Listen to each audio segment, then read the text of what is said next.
All right, good morning, boys and girls. Welcome to day 11, the turning point for the rest of summer school.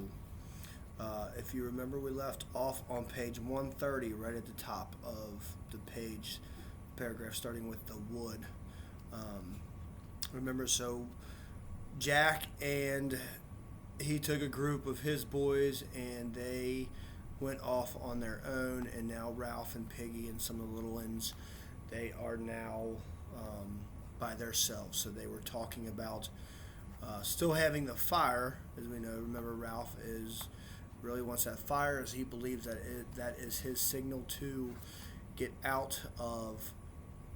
get off the island and get rescued. So he is. So they talked. Piggy had the idea of moving the fire down to where they are. So they were in that process of getting that. So here we go. We'll get reading. We'll finish this chapter today. I think we got about 11, 15 pages maybe-ish. Something like there to read. And then go over some questions. And don't forget, tomorrow is a call-in day. Okay?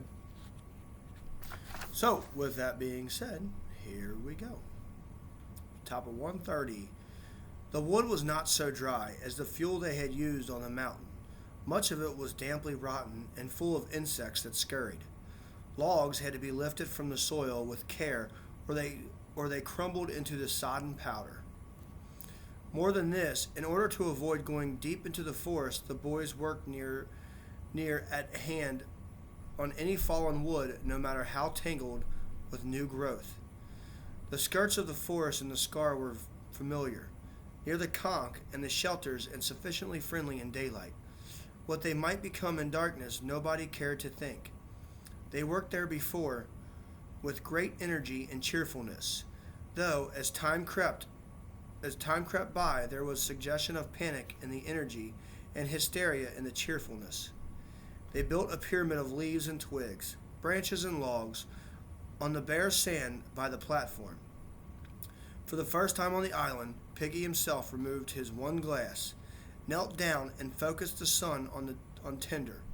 Soon there was a ceiling of smoke and a bush of yellow flame. The little ones who had seen few fires since the first catastrophe became wildly excited. They danced and sang. There was a partyish air about the gathering. At last Ralph stopped work and stood up, smudging the sweat from his face with a dirty forearm. "We'll have to have a small fire. This one's too big to keep up." Piggy sat down carefully on the sand and began to polish his glass. "We could experiment. We could find out how to make a small hot fire and put green branches on it to make smoke. Some of them leaves must be better than others." As the fire died down, so did the excitement. The little ones stopped singing and dancing and drifted away toward the sea, or the fruit trees, or the shelters. Ralph dropped down in the sand. "We'll have to make a new list of who's to look after the fire. If you can find 'em." He'll look around. Then, for the first time, he saw how few biggins there were and understood why the work had been so hard. "Where's Maurice?" Piggy wiped his glass again. No, he wouldn't go to the forest by himself, would he?" Ralph jumped up, ran swiftly round the fire, and stood by Piggy, holding up his hair. "But we've got to have a list. There's you and me and Sam and Eric and..." He would not look at Piggy, but spoke casually. "Where's Bill and Roger?" Piggy leaned forward and put a fragment of wood on the fire. "I expect they've gone. I expect they won't play either." Ralph sat down and began to poke little holes in the sand. He was surprised to see that one had a drop of blood by it.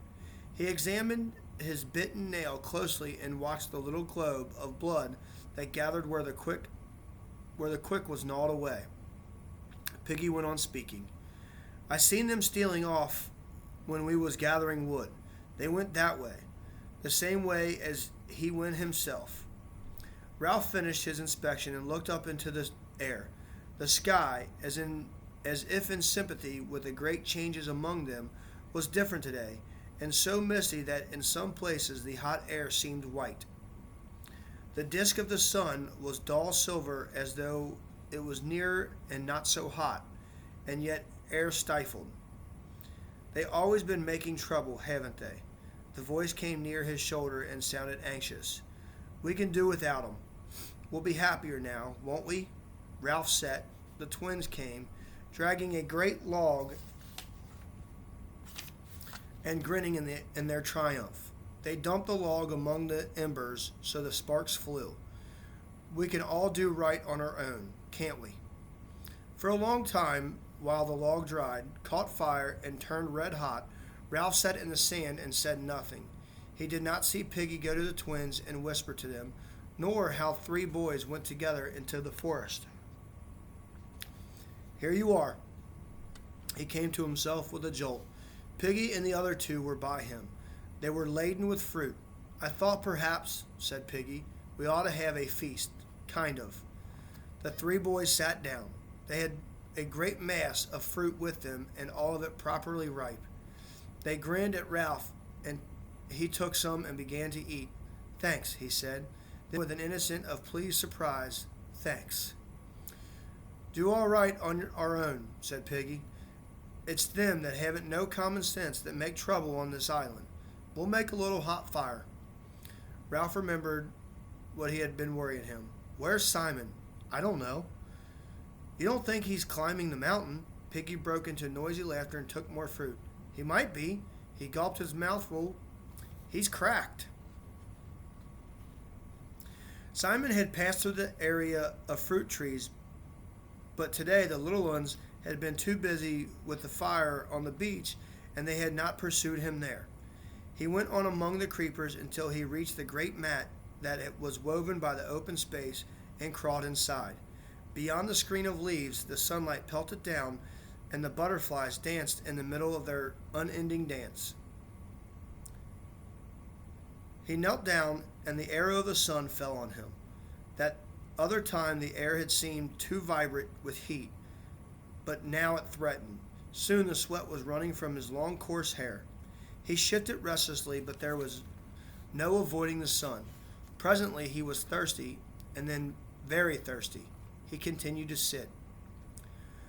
Far off along the beach, Jack was standing before a small group of boys. He was looking brilliantly happy. Hunting, he said. He sized them up. Each of them wore the remains of a black cap, and ages ago they had stood in two demure rows, and their voices had been the song of angels. We'll hunt. I'm going to be chief. They nodded, and the crisis passed easily. And then, about the beast. They moved, looked at the forest. I say this, we aren't going to bother about the beast, he nodded at them. We're going to forget the beast. That's right, yes, forget the beast. If Jack was astonished by their fervor, he did not show it. And another thing, we shan't dream so much down here. This is near the end of the island. They agreed passionately out of the depths of their tormented private lives. Now listen, we might go later to the Castle Rock, but now I'm going to get more of the biggins away from the conch and all that. We'll kill a pig and give a feast. He paused and went on more slowly. And about the beast, when we kill, we'll leave some of the kill for it. Then it won't bother us, maybe. He stood up abruptly. We'll go into the forest now and hunt. He turned and trotted away, and after a moment they followed him obediently. They spread out, nervously in the forest. Almost at once Jack found the dung and scattered roots that told of pig, and soon the track was fresh. Jack signaled the rest of the hunt to be quiet and went forward by himself. He was happy and wore the damp darkness of the forest like his old clothes. He crept down a slope to rocks and scattered trees by the sea. The pigs lay, bloated bags of fat, sensuously enjoying the shadows under the trees. There was no wind, and they were unsuspicious, and practice had made Jack silent as the shadows. He stole away again and instructed his hidden hunters. Presently, they all began to inch forward, sweating in the silence and heat. Under the trees, an ear flapped idly. A little apart from the rest, sunk in the deep maternal bliss, lay the largest sow of the lot.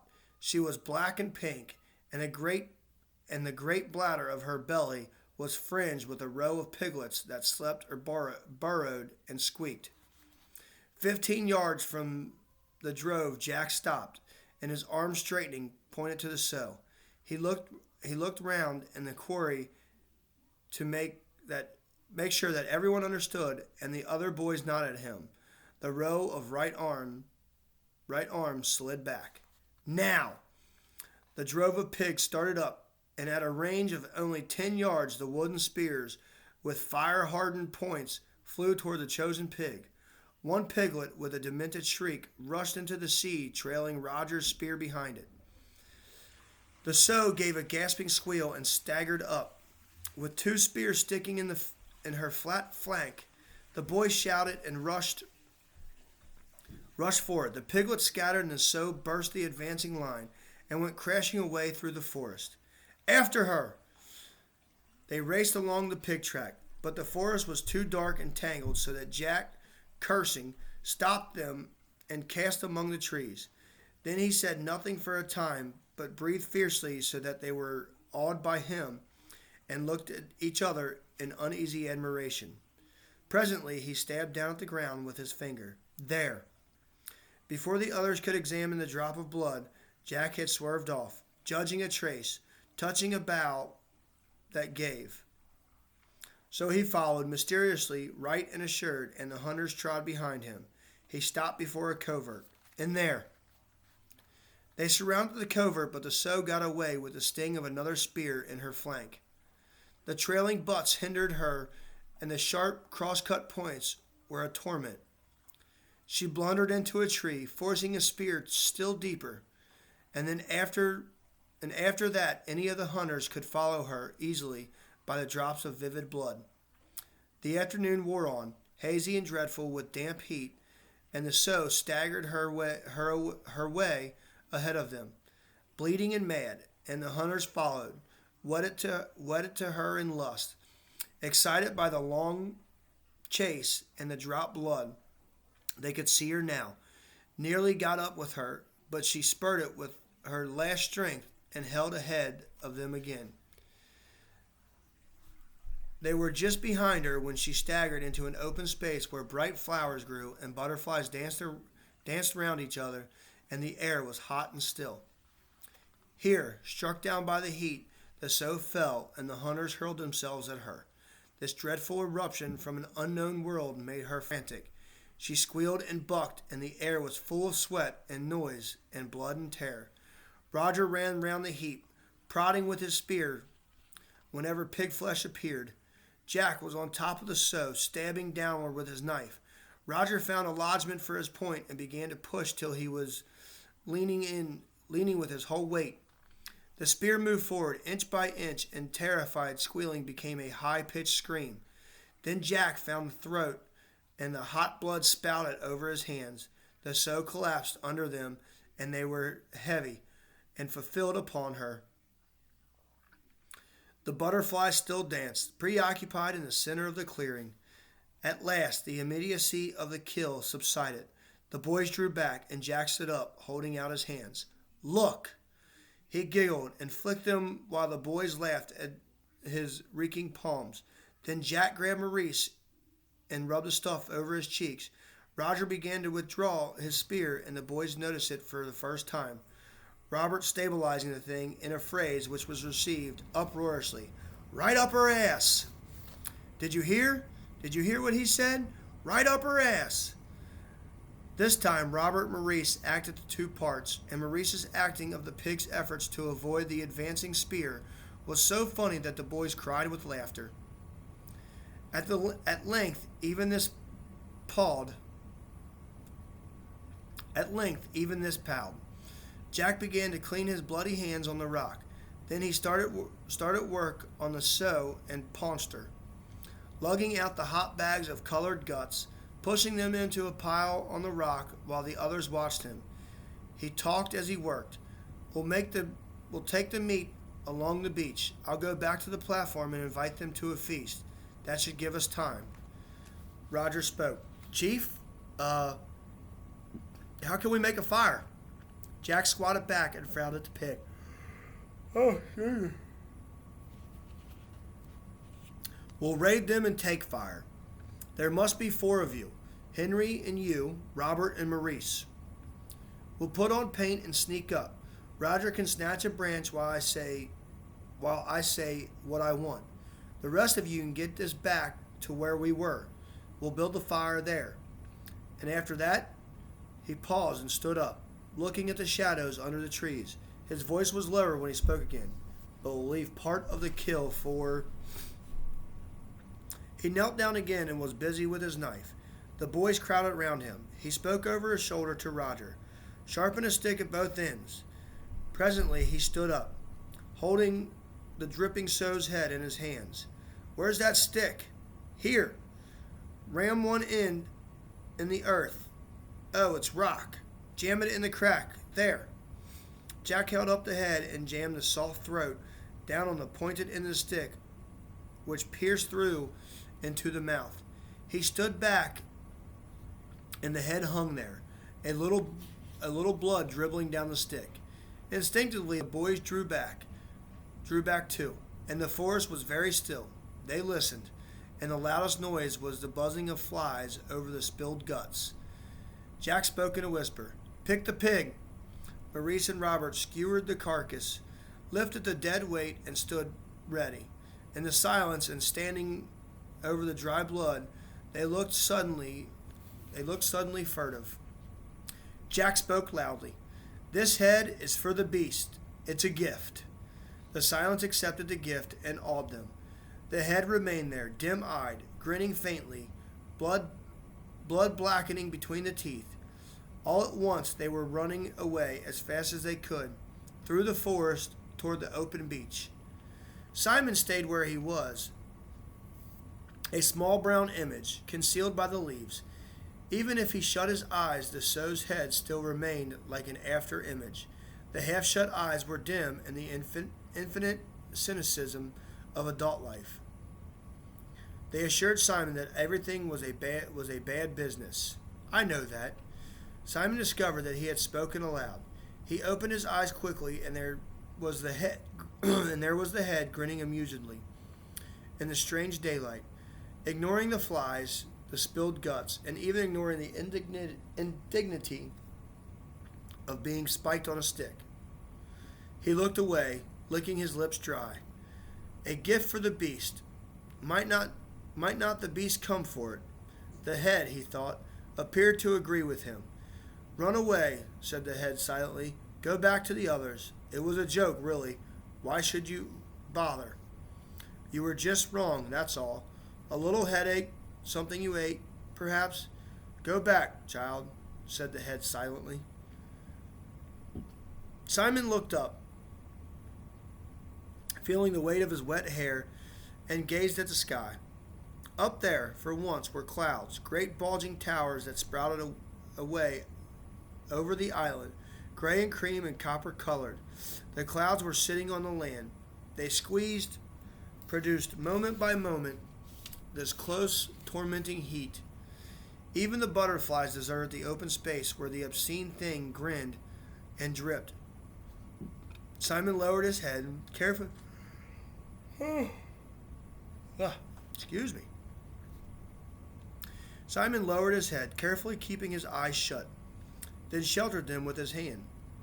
There were no shadows under the trees, but everywhere a pearly stillness, so that what was real seemed elusive and without definition. The pile of guts was a black blob of flies that buzzed like a saw. After a while, these flies found Simon. Gorged, they alighted by his runnels of sweat and drank. They tickled under his nostrils and played leapfrog on his thighs. They were black and iridescent green without number. And in front of Simon, the Lord of the Flies hung on his stick and grinned. At last, Simon gave up and looked back. saw the white teeth and dim eyes, the blood, and his gaze was held by that ancient, inescapable recognition. In Simon's right temple, a pulse began to beat on the brain. Ralph and Piggy lay in the sand, gazing at the fire and idly flicking pebbles into Smokeless Heart. That branch is gone. Where's Sam and Eric? We ought to get some more wood. We're out of green branches. Ralph sighed and stood up. There were no shadows under the palms on the platform. Only the strange light that seemed to come from everywhere at once.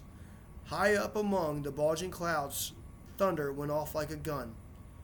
We're going to get buckets of rain. What about the fire? Ralph trotted into the forest and returned with a wide spray of green, which he dumped on the fire. The branch crackled, the leaves curled, and the yellow smoke expanded.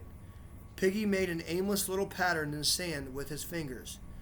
Trouble is, we haven't got enough people for a fire. You got to treat Sam and Eric as one turn. They do everything together. Of course. Well, that isn't fair. Don't you see? They ought to do 2 turns. Ralph considered this and understood. He was vexed to find how little he thought like a grown-up, and sighed again. The island was getting worse and worse. Piggy looked at the fire. You'll want another green branch soon. Ralph rolled over. Piggy, what are we going to do? Just have to get on without 'em. But the fire. He frowned at the black and white mess in which lay the unburnt ends of branches. He tried to formulate, I'm scared. He saw Piggy look up and blundered on. Not of the beast. I'm scared of that too. But nobody else understands about the fire. If someone threw you a rope when you were drowning, if a doctor said take this because you don't take it, if you don't take it you'll die, you would, wouldn't you? Of course I would. Can't they see? Can't they understand? Without the smoke signal, we'll die here. Look at that. A wave of heated air trembled above the ashes, built without a trace of smoke. We can't keep one fire going, and they don't care. And what's more, he looked intensely into Piggy's streaming face. What's more, I don't sometimes, supposing I got like the others, not caring, what'd you become of us? Piggy took off his glasses, deeply troubled. I don't know, Ralph. We just got to go on, that's all. That's what grown-ups would do. Ralph, having begun the business of unburdening himself, continued. Piggy, what's wrong? Piggy looked at him in astonishment. Do you mean the... No, not it. What makes things break up like they do? I'm at page 140, by the way, if you by chance lost your spot.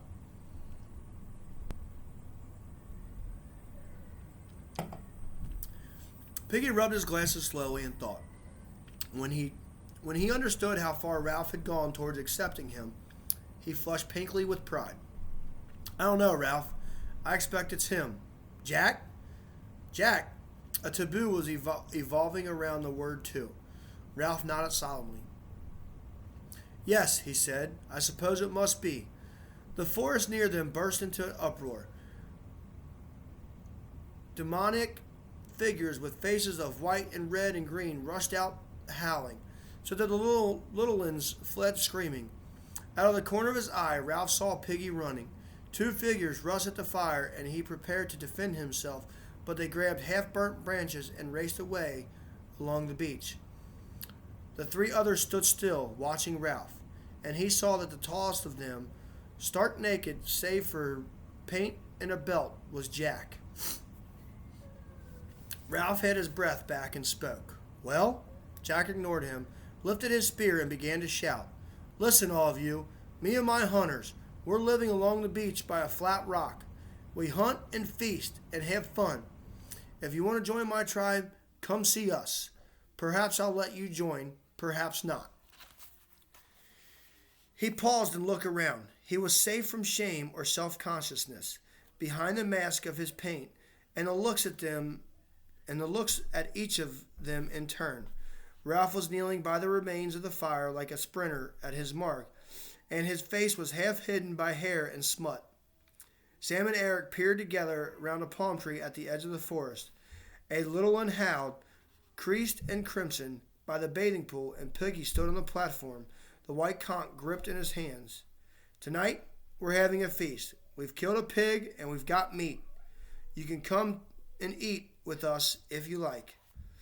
Up in the cloud, canyons and thunder boomed again. Jack and his two anonymous savages with him swayed, looking up, and then recovered. The little one went on howling. Jack was waiting for something. He whispered urgently to the others. Go on now. The two savages murmured. Jack spoke sharply. Go on. The two savages looked at each other, raised their spears together, and spoke in time. The chief has spoken. Then the three of them turned and trotted away. Presently, Ralph rose to his feet, looking at the place where the savages had vanished. Sam and Eric came, talking in an awed whisper. I thought it was, and I was scared. Piggy stood above them on the platform, still holding the conch. That was Jack and Maurice and Robert, said Ralph. Aren't they having fun? I thought I was going to have asthma. Sucks to your asthma. When I saw Jack, I was sure he'd go for the conch. Can't think why. The group of boys looked at the white shell with affectionate respect. Piggy placed it in Ralph's hand, and the little ones, seeing the unfamiliar symbol, started to come back. Not here. He turned toward the platform, feeling the need for the ritual. First went Ralph, the white conch cradled, and Piggy very grave, and then the twins, then the little ones and the others. Sit down, all of you. They raided us for the fire. They're having fun, but Ralph was puzzled by the shudder that flickered in his brain. There was something he wanted to say. Then the shudder had come down. But they were regarding him gravely, not yet troubled by any doubts about his sufficiency. Ralph pushed the idiot hair out of his eyes and looked at Piggy. But the fire. Of course, the fire. He started to laugh, then stopped and became fluent instead. The fire is the most important thing. Without the fire, we can't be rescued. I'd like to put on war paint and be a savage, but we must keep the fire burning. The fire is the most important thing on the island, because he paused again and the silence became full of doubt and wonder. Piggy whispered urgently, Rescue. Oh yes. Without the fire, we can't be rescued, so we must stay by the fire and make smoke. When he stopped, no one said anything. After the many brilliant speeches that had been made on this very spot, Ralph's remarks seemed lame, even to the little ones. At last, Bill held out his hands for the conch. Now we can't have the fire up there, because we can't have the fire up there. We need more people to keep it going. Let's go to this feast and tell them the fire's hard on the rest of us. And the hunting and all that, being savages, it must be jolly good fun. Sam and Eric took the conch. That must be fun, like Bill says, and he's invited us. To a feast? Meat? Crackling. I could do with some meat. Ralph held up his hand. Why shouldn't we get our own meat? The twins looked at each other. Bill answered, We don't want to go in the jungle? Ralph grimaced. He, goes. He's a hunter. They're all hunters. That's different. No one spoke for the moment. Then Piggy muttered to the sand, Meat. The little one sat, solemnly thinking of meat and dribbling. Overhead the cannon boomed again, and the dry palm fronds clattered in a sudden gust of hot wind. You are a silly little boy, said the Lord of the Flies. Just an ignorant, silly little boy. Simon moved his swollen tongue, but said nothing. Don't you agree? Said the Lord of the Flies. Aren't you just a silly little boy?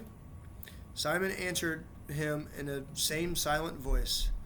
Well then, said the Lord of the Flies, you better run off and play with the others. They think you're batty. You don't want Ralph to think you're batty, do you?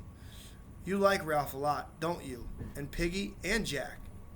Simon's head was tilted slightly up. His eyes could not break away, and the Lord of the Flies hung in space before him. What are you going to do out here all alone? Aren't you afraid of me? Simon shook. There isn't anyone to help you. Only me, and I'm the beast. Simon's mouth labored, brought forth audible words. Pig's head on a stick? Fancy thinking the beast was something you could hunt and kill, said the head. For a moment or two, the forest and all the other dimly appreciated places echoed with a parody of laughter. You knew, didn't you? I'm part of you. Close, close, close.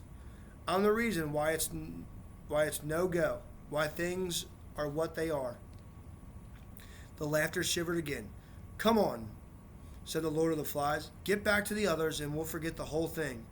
Simon's head wobbled.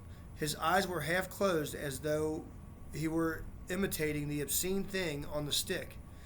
He knew that one of his times was coming on. The Lord of the Flies was expanding like a balloon. This is ridiculous. You know perfectly well you'll only meet me down there, so you don't try to escape. Simon's body was arched and stiff. The Lord of the Flies spoke in the voice of a schoolmaster. This has gone quite far enough. My poor misguided child. Do you think you know better than I do? There was a pause. I'm warning you, I'm going to get angry. Do you see? You're not wanted. Understand? We are going to have fun on this island. Understand? We are going to have fun on this island. So don't try it on, my poor misguided boy, or else. Simon found he was looking into a vast mouth. There was a blackness within, a blackness that spread. Or else, said the Lord of the Flies, we shall do you. See? Jack, Roger, and Maurice, and Robert, and Bill, and Piggy, and Ralph. Do you see? Simon was inside the mouth. He fell down and lost consciousness. All right. And that is the end of chapter 8. All right. So, tomorrow, let's take a look at these questions for chapter 7 and 8 real quick. All right. Chapter 8, which statement is true? Ralph is yearning to clean himself up after all this time on the island. Jack wants to clean himself up. Both A and B, or none of the above. 39. How is the significance of the conch diminished at the beginning of chapter 8? They called it something. It is buried in the sand. The little ones are allowed to play with it. Jack grabs it and blows it to call an assembly, or it is referred to as a blob. What is the real reason Jack and his hunters go to Ralph's camp? Why do they go back to see Ralph and his crew? 41. Where does Piggy suggest the boys build a signal fire now that they are afraid to go up to the beach? 42. What does Ralph hit with the spear? The creepers, the pig's snout, Robert's bum, or the beast? And I think that was back in chapter 7. How do Ralph, Jack, and Roger react when they finally see the beast? And 44. What feelings does Ralph experience as the boys play the game with Robert after killing the pig? 45. What does Roger say Jack has seen? A pig, a beast, a frog, or a bulge? 46. What does Jack tell the boys to leave as a gift for the beast? The sow's piglets, Maurice, the sow's head on a stick, or the conch? And who or what is the Lord of the Flies? We're going to find out in that chapter. And number 48, if you were on an island with these boys, what would you miss most from your civilized life? So that is a question you answer on your own. Maybe tomorrow we'll discuss that. That could be a fun question of what would you miss if you were stuck on this island with these boys. All right, so with that being said, let's be finished for the day, and I am looking forward to talking to you all tomorrow on, let's see, this was day 11, so tomorrow will be day 12. So day 12. So remember, day 12, you will not see a day 12 video. You will see a day 13 video, which will be for Thursday's video because there's no reading for Wednesday. So with that being said, I will talk to you guys later. See ya.